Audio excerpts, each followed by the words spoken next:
degré de forme du concours Chopin de juin 26, je vais vous jouer le mouvement en note de l'impromptu numéro 4 en la bémol majeur de Schubert. Parce qu'en fait, c'est ce qu'on va retrouver dans le Nocturne opus 48 de Chopin. Lorsqu'il va développer le thème, il va le faire comme ça en fait.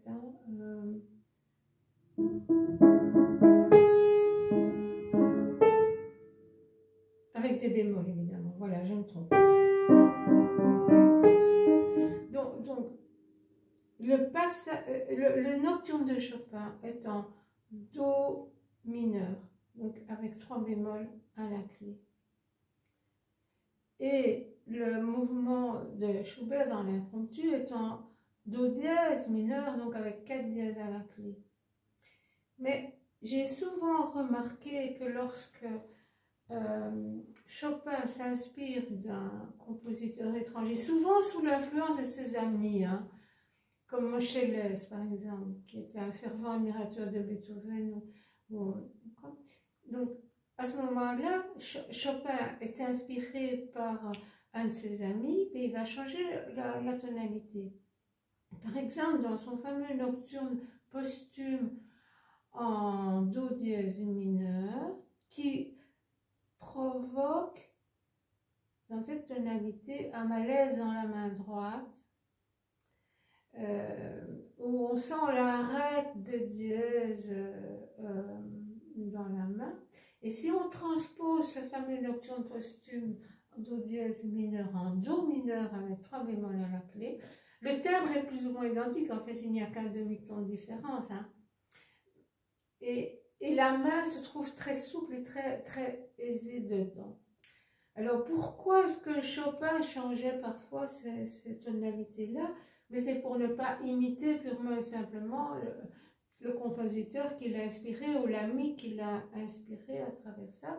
Et aussi, il ne faut pas oublier que Chopin était professeur avant tout, et lorsqu'il dédicaçait une œuvre, c'était pour aider son élève à dépasser un problème qu'elle avait. Et donc, voilà, ce changement de tonalité n'est pas propre qu'à Chopin, même les éditeurs faisaient ça dans un but de vendre les recueils plus facilement. C'est même le cas de l'impromptu en sol de Schubert d'ailleurs, hein, qui était écrit en bémol et l'éditeur a voulu faciliter. Il faut quand même savoir qu'à cette époque-là, le piano était rentré dans la haute bourgeoisie parisienne ou londonienne, hein, ce sont les deux pôles qui ont marqué l'histoire de la musique au milieu du 19e siècle, et la majorité des pianistes étaient des jeunes filles. Donc la main n'était pas toujours très développée, ni très musclée, et donc dans un souci de facilité, on se permettait parfois de changer une tonalité. Maintenant, ce passage de l'impromptu de Schubert, qui est mort en 1828, je le rappelle, fervent admirateur de Beethoven, mais qui a quand même su donner sa couleur personnelle de joie de vivre et de chant et d'amitié. La vie de Schubert est marquée par les amitiés. Il n'avait pas de domicile à lui, il logeait chez un ami ou l'autre ami. Et donc, il décède en 1828. C'est impromptu le dernier qu'il a composé, donc en 1828. Et Chopin, lui, naît en 1830 à Varsovie. Voilà. Donc, lorsque Chopin commence le piano, c'est avec des professeurs imprégnés de l'école allemande, quand même. Mozart, Beethoven, et pourquoi pas Schubert. C'est la première fois qu'on ressent vraiment du Schubert dans une œuvre de Chopin, mais la ressemblance est tellement frappante, à part que chez Schubert, c'est un 3 temps et que la main gauche est écrite en croche, sous forme de croche tout à fait normale, ça fait quand même 6 croches, mais elles ne sont pas en triolet. Et dans Chopin, le nocturne opus 48 est écrit en 4 temps, et le passage qui développe le thème et qui fait penser à cet impromptu de Schubert est écrit en main gauche en triolet de croche, ce qui nous fait 4 x 3, 12 croches par mesure. Mais si on accouple 2 mesures de Schubert, donc,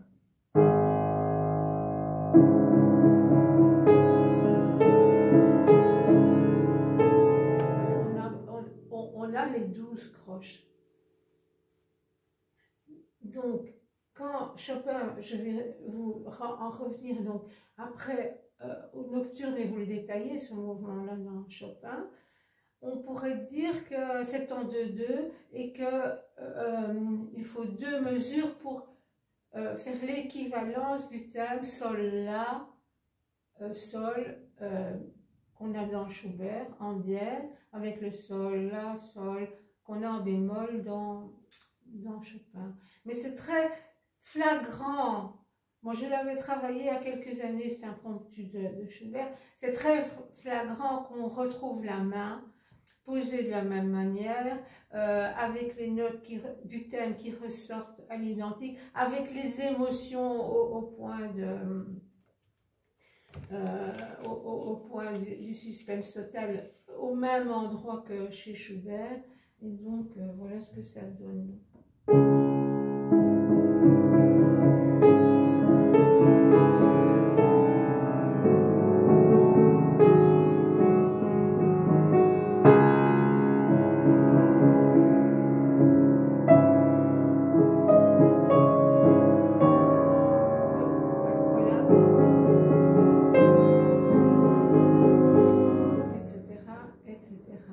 Et donc cette beauté-là, qui est quand même typiquement classique et viennoise, on va la voir de façon subliminale dans Chopin, avec alors un romantisme